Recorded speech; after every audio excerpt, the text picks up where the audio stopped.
नमस्कार। आजको यस भिडियोमा हामीले कक्षा 10 मा रहेको कर्तव्य कथा वाचन गर्दैछौँ। कर्तव्य कथा कथाकार गुरुप्रसाद मैनालीद्वारा रचित कथा हो। अब सुनौ है त कर्तव्य कथा। कर्तव्य। लगालग 9 दिन ज्वरो आएर मुखिया गंगाधरले संसार छाडे। उनी एउटा महान पुरुष थिए। आफ्नो विपुल सम्पत्तिलाई उनी सधैँ जनताको थाती भन्थे र आफूलाई ती सम्पत्तिको केवल एउटा सञ्चालक मात्र सम्झन्थे। गरिबहरूको चुलोमा आगो नबलेको र सुत्केरी भोको रहेको समाचार सुन्ने बित्तिकै बोलाएर चाहिँदो अन्न पैसा दिए पठाउँथे। कसैले तिर्ने भाका सोध्यो भने सके तिर्नु, नसके तिमीहरूकै हो भन्ने जवाफ दिन्थे। उनको जीवनकालमा कसैको बिहा बर्तन क्रिया श्राद्ध दशैं तिहार अड्केन। गाउँका दिनहीन गरिबहरू बिरामी परेको सुन्नासाथ ओखती मुलो लिएर उसका भत्केका झुपडीमा पुग्थे। गाउँका गरिबहरूलाई मुखिया बाको जिउ छैन्जेल हामी अन्यायमा मर्नु पर्दैन भन्ने दृढ विश्वास थियो। उनी आँगनमा आएर नउभिदिएसम्म मानिसहरू आफ्नो चाडबाड काज कल्याण अपूर्ण सम्झन्थे। कसैले अन्याय गर्यो भने वरिपरि 10 गाउँका दुनियाँ उनैका ढोकामा पिरात गर्न आइपुग्थे। उनको शासनकालमा कसैले कसैलाई सताउन पाएन। गाउँका तालुकदार भए पनि उनी मुखिया बाका नाउँले प्रसिद्ध थिए। उनी गाउँतिर झरे भने गाउँका सारा केटाकेटीहरू मुखिया बा भन्दै कोहोलो हाल्दै आउँथे र कोही औँला, कोही लबेदाको फेर, कोही उनको लट्ठी समाउँथे। केटाकेटीहरूले त्यसो गर्दा बुढा मुसु मुसु हाँसेर कसैको गाला थपथपाउँथे, कसैको चिउँडो उचालेर हाँस्थे। यस प्रकारले गाउँका युवा, वृद्ध, बाल वनिता सबैका निमित्त उनी अपार प्रिय थिए। उनलाई ग्राम पिता भन्नु कति पनि अत्युक्ति थिएन। उनको देहावसानले गर्दा वरिपरि 10 गाउँको अपार क्षति भयो। भोका, नाङ्गा, दुखी, दरिद्रिका बाबु मरे। बुढाबुढी, लुला लङ्गडा, काना खोरन्डाका टिक्ने लट्ठी भाँचियो। न्यायको बत्ती निभ्यो। अनाथ अशक्तहरूको आशा स्तम्भ ढल्यो। गाउँका धनवन्तरी अस्ताए। बिरामी कुर्न बसेका 10 गाउँका दुनियाँ ढाको छोडेर रुन थाले। एउटा ठुलो आर्तनाद दिगन्तमा व्याप्त भयो। केही बेरपछि सब उठाएर खोलातिर लगे। मलामीको लहरको गाउँदेखि तल खोलासम्म पुग्यो। मानिसहरूले भने, कसैको मरण होस् त यस प्रकारको होस्। गंगाधरका 2 छोरा थिए, जेठा मुरलीधर र कान्छा श्रीधर। मुरलीधर पण्डित थिए, सबेरै नुहाउँथे, आधा दिनसम्म पूजापाठ गर्थे। उनी आफ्नो धर्म र संस्कृतिका उपर असीम श्रद्धा राख्दथे। आफ्ना पिताका झैँ उनी पनि अरूलाई सताउनु महापाप सम्झन्थे। मानिसहरू उनलाई जिल्लाका टाढा टाढा ठाउँमा बोलाएर सप्ताह पुराण सुन्थे। उनी वास्तवमा एउटा सच्चा ब्राह्मण थिए। धोतीमाथि लामो लबेदामाथि सेतो पटुका, शिरमा मखमलको रातो टोपी, काँधमा च्यादर, ललाटमा चन्दन, उनी सधैँ यही परिधानमा हिँड्थे। जिल्लामा मुरली पण्डितका नामले विख्यात थिए। आइमाईहरूको गृह कलहले गर्दा उनी बाबुसँग अघि नै छुट्टिएर एक्लै बसेका थिए। उनका 2 जना छोरी मात्र थिए, छोरा थिएनन्। यता भाइ श्रीधर चाहिँ राजनीतिक पार्टीका सदस्य र ग्राम पञ्चायतका प्रधान वंश थिए। 10औं श्रेणीसम्म अङ्ग्रेजी पढेका थिए। ढुक्रे सुरुवाल र कुर्ता लाउँथे। जुगा दारी खौरेर लामो बुलबुल पालेका थिए।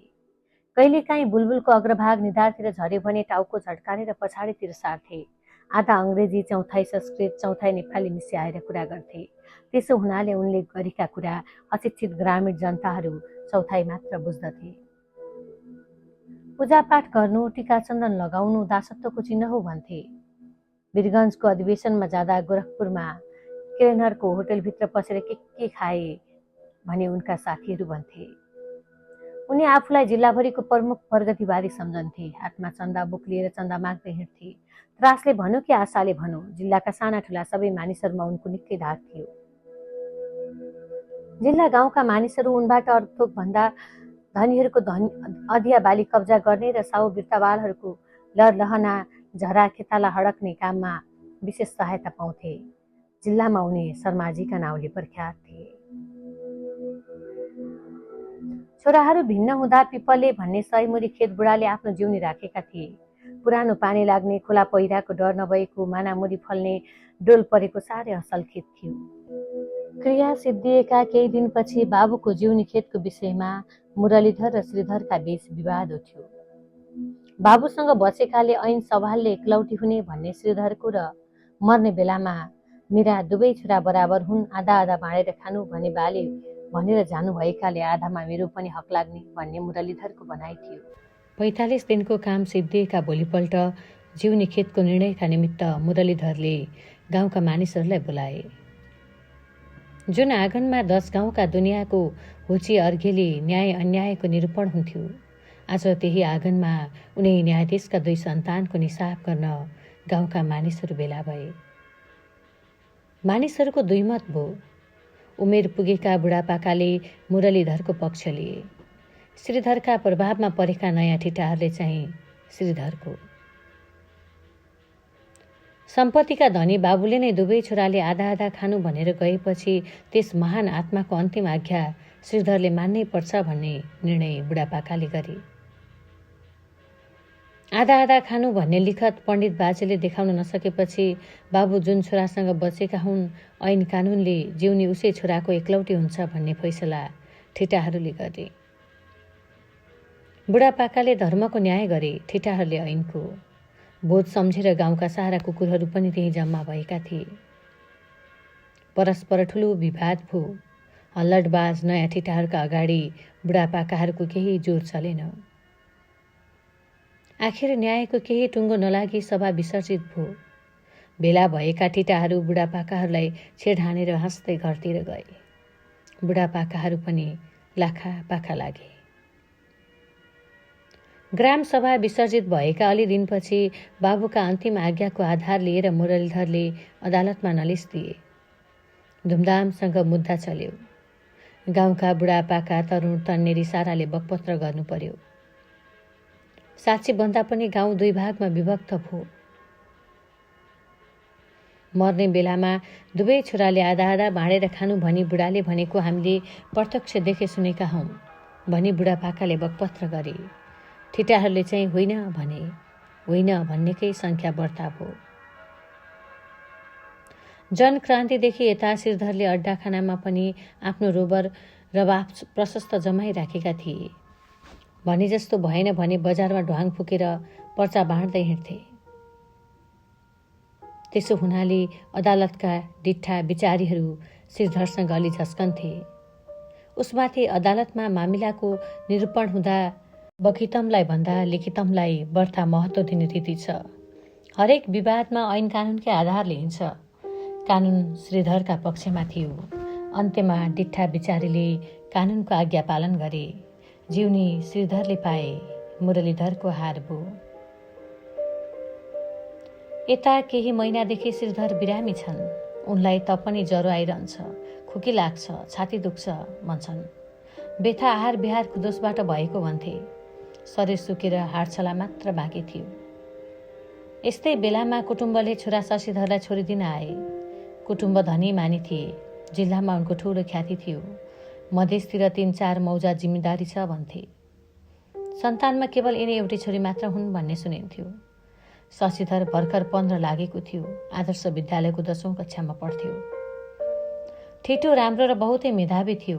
छोराको यति सानै उमेरमा बिहा गर्न त श्रीधरको मन थिएन। तर एउटी छोरी मात्र भएका धनी कुटुम्बले घरै आएर छोरी दिँदा उनी बडु असमञ्जसमा परे। यता आइमाईहरूले पनि बिहा गर्नै पर्छ भनेर करकर गर्न थाले। उनले आइमाईको हठलाई नाइनास्ती गर्न सकेनन्। काम कुरो छिनियो। खुब मन पुकाएर बिहाका माल सरजाम तयार गर्न थाले। वैशाखको महिना थियो। मुरलीधर नुहाएर पूजा कोठामा पसेका मात्रै थिए। श्रीधरको घरमा बाजा बज्न लागेको सुनेर झ्यालबाट हेर्न लागे। आँगनमा चौका चन्दुवा गरेको, चारैतिर तोरण टाँगेको, मण्डप ध्वजा पताकाले सिँगारी राखेको, निम्तामा आएका नस नाताहरू राम्रा राम्रा लुगा लाएर बाहिर भित्र गरिरहेको, अरू इष्टमित्रहरू चाहिँ दलान फलैचा बैठक माण्डमी भएर बसेका, मण्डपमा यज्ञ सामग्रीहरू फेजिराखेका, पुरोहित वेदी अगाडि बसेर यज्ञ विधि गर्न लागेका बडो अपूर्व शोभा देखिन्थ्यो। एकछिनपछि सकी नसकी मण्डपमा आएर श्रीधरले पूर्वाङ्गको कर्म गर्न लागे। तर घर गृहस्थीको यति ठुलो चाड उत्सवमा दुई काल्नामाथि घर भएका आफ्ना सहोदर दाजु भाउजूलाई श्रीधरले बोलाएनन्। अरूलाई नभए पनि दाजुका दुईजना छोरीलाई त अवश्य डाक्नु पर्थ्यो, तिनीहरूलाई पनि डाकेनन्। मुरलीधरको मन एक तमासको भो घेरिएर आकाशपट्टि हेर्न लागे। अतीतका अनेक स्मृतिहरू उनको सामुन्ने साकार भएर आए। एकपटक स्वर्गीय पिताको तेजस्वी अनुहारको पनि सम्झना भो। केही बेरपछि बर्र आँसु झारेर आफ्नो नित्य कर्म गर्न थाले। अपराह्नतिर दुला अन्माउन थाले। मुरलीधर आफ्नो पूजा कोठाको झ्यालमा उभिएर हेरिरहेका थिए। एकछिनपछि बाजावालाहरू मङ्गलधुन बजाउँदै अघि अघि हिँडे। त्यसपछि दुलहाको तामदान चल्यो। शशिधर बिहाका राम्रा राम्रा पोसाक लाएर तामदानमाथि बसेको थियो। शिरमा जरीवाल, गुलाबी पगरी, काँधमा रातो दोसल्ला, गलामा फूलको माला, निधारमा पहेँलो ठाडो तिलक, कानमा उज्जवल टप लगाएको गन्धर्व जस्तो देखिन्थ्यो। शशिधरलाई दुलहाको रूपमा तामदानमा बसेको देखेर हर्षले मुरलीधरको गहभरि आँसु पो। मनमनमा भने, कुलको जेठो सन्तान, मेरो पिण्ड पानीको दाता। मुरलीधरले सबै बरियातीलाई एक एक गरेर हेरे। बुढोपाको एउटा थिएन, सबै अल्लारे मात्रै। सबैका हात हातमा चुरोट थियो। बेफुङ्गसँग धुवा उडाइरहेका थिए। श्रीधर चाहिँ फलैचामा ओछ्यान लाएर पल्टिरहेका थिए। मुरलीधरले मनमनमा भने, खोलामा बाघको कत्रो आउँछ। आज पनि घर घरमा बाघकै ऐस र कीर्तिको चर्चा हुन्छ। उसमाथि त्यस्ता घरानिया कुटुम्बका दैलामा बरियात जानु छ। यी ठिटाहरू चुरोट फुक्न र पाङ्गन पुच्छरको उटपटाङ गफ छुट्न बाहेक अर्थोक जान्दैनन्। बाबु चाहिँ ओछ्यानमा लम्पसार परिरहेछ। यिनले बाबु बाजेको नाउँ र इज्जत पखाल्न आँटे। अब आँखा चिम्लेर बस्नु भएन भनेर मुरलीधरले आफ्ना कोठामा पसे अनि लुगासुगा लाएर उनले जहानसँग भने, कमला, मेरो दोसल्ला झिकिदेऊ। पतिलाई लुगासुगा लाएर हिँड्न तम्तायर भएको देखेर कमलाले सोधिन्, तो टन्टलापुर घाममा कता हिँड्न लाग्नु भएको नि? जन्त नबोलाइकन त कुकुर पनि नजाओस्। ठिक भन्यौ, कुकुर अज्ञानी पशु हुनाले बोलाएपछि मात्र जान्छ। मानिस चाहिँ ज्ञानवान हुनाले बखत मौका विचार गरेर आफै पनि जानुपर्छ। नबोलाइकन पनि जानुपर्छ?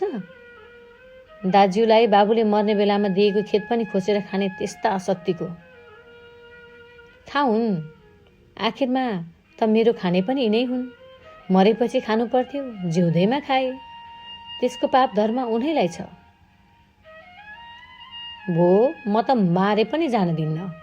उनलाई दाजु भाउजू नचाहिएपछि हामीले मात्र किन अँगालो हाल्दै हिँड्ने? त्यस बाजीलाई अँगालो हाल्न जान लागेको होइन कमला। यहाँ बाबु बाजेको मान मर्यादा डुब्न लाग्यो। कुलमा सबैभन्दा जेठो सन्तानको बिहे। उसमाथि त्यत्रा घरानिया कुटुम्बको आँगनमा बरियात लैजानु छ। बाबु चाहिँ फलैचामा ओछ्यान लाएर लडिरहेछ। जन्तीमा बुढोपाको एउटै छैन। खाली ओठ निचोड्दा दुध झर्ने अल्लाह रे ठिटा मात्र छन्। घर गृहस्थीको यति ठुलो काममा घरको एक भाइ पनि नगए जोरीपरीले के भन्ला? स्वर्गमा बसेका पितृहरूले के भनी ठान्लान्? तिमी अर्काको घरबाट आएकी छोरी हो कमला। कुलको मान मर्यादा भनेको कत्रो कुरा हो त्यो तिमीलाई थाहा छैन। जन्ती बेसीमा पुगिसके, चाँडो दोसल्ला झिकिदेऊ। कमलाले झर्कदै बाकसबाट दोसल्ला झिकेर दिइन्। दोसल्ला काँधमा हालेर लट्ठी टेक्दै मुरलीधर जन्त हिँडे। उनलाई त्यस्तो टन्टलापुर घाममा एक्लै ओह्रालो लागेको देखेर गाउँका मानिसहरू अचम्म मानेर मुखामुख गर्न लागे।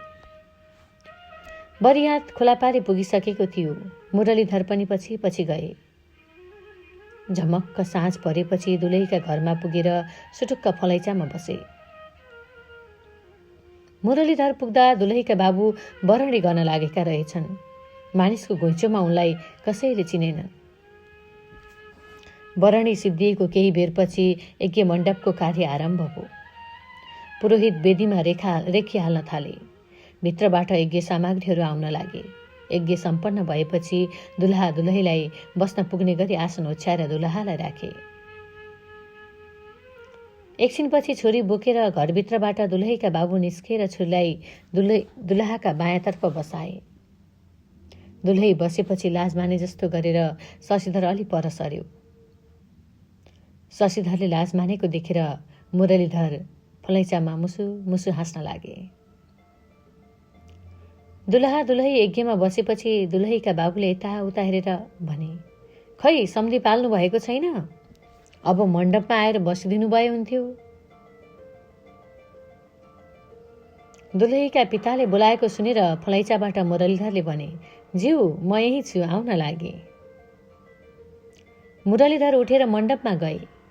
चिनेका मानिसहरूले ढोगिदिए। जेठा बाबुलाई अचानक आफूनिर उभिएको देखेर शशिधरले पनि ढोगिदियो।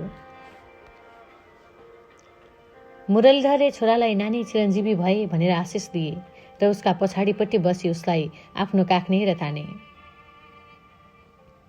बाबुको स्थानमा मुरलीधर बस्न गएको देखेर बरियातमा आएका ठिटाहरू परस्पर कानुखुसी गर्न लागे। मुरलीधर जिल्लाभरिका विख्यात पण्डित थिए। उनलाई कन्या पक्षका धेरै मानिसहरू चिन्दथे। श्रीधर र मुरलीधरको जीवनीको विषयमा वर्ष दिनसम्म मुद्दा लडेको पनि धेरैजनालाई थाहा थियो। कन्या पक्षका बुढापाकाहरूले भने, त्यस्ता महापुरुषका सन्तानले आफ्नो कर्तव्य किन छोड्दथे? तब पो मानिसहरू कुलघरान भन्दछन्। विवाह विधि आरम्भ भयो।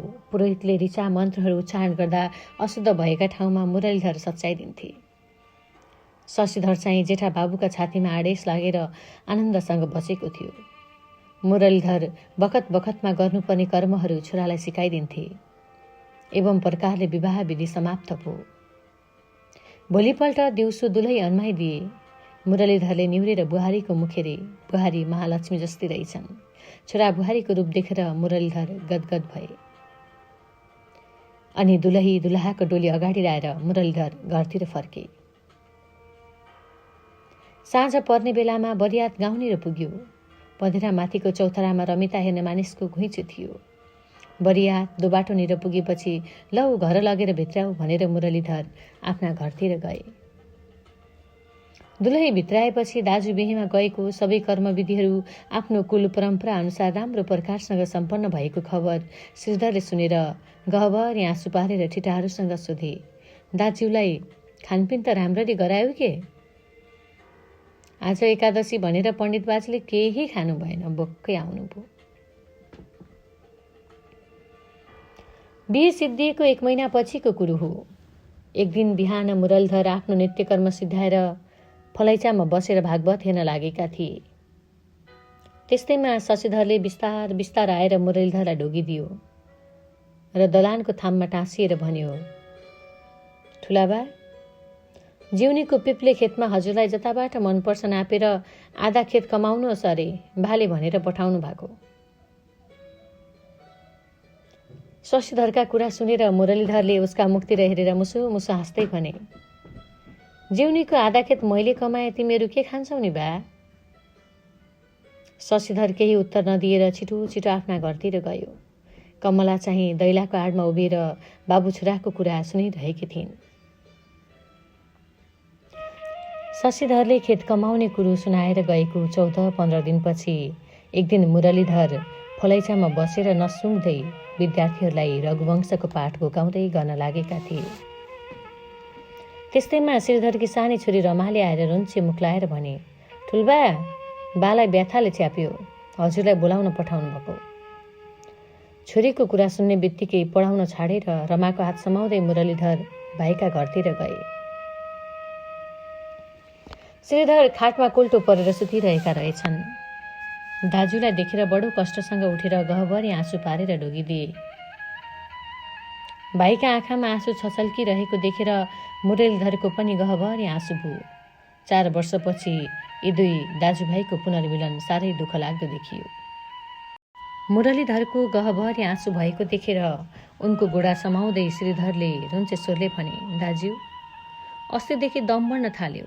मलाई अब धेरै दिन बाँचुला जस्तो लाग्दैन। मैले जीवनमा हजुरका प्रति धेरै अत्याचार गरेको छु।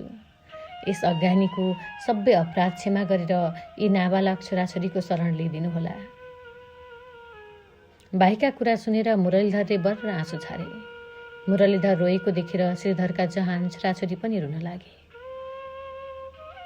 एकछिनपछि मुरलीधरले भाइका निधार, छाती, हात, गोडा सबै अङ्ग छामे। उनको शारीरिक गति देखेर मुरलीधरको हृदयमा दुःखको कोलाहल मच्चियो।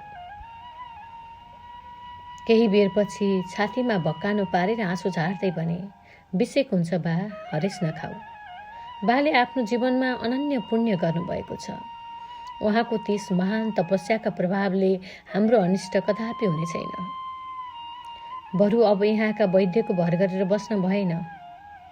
तिमीलाई देशतिर औषधि गराउन लैजान्छु। यति भनेर भाइका पथ परेशको व्यवस्था मिलाएर केही बेरपछि मुरलीधर आफ्नो घरतिर गए। यो घटना भएको 6-7 दिनपछि भाइलाई लिएर औषधि गराउन मुरलीधर देशतिर हिँडे भन्ने सुनियो।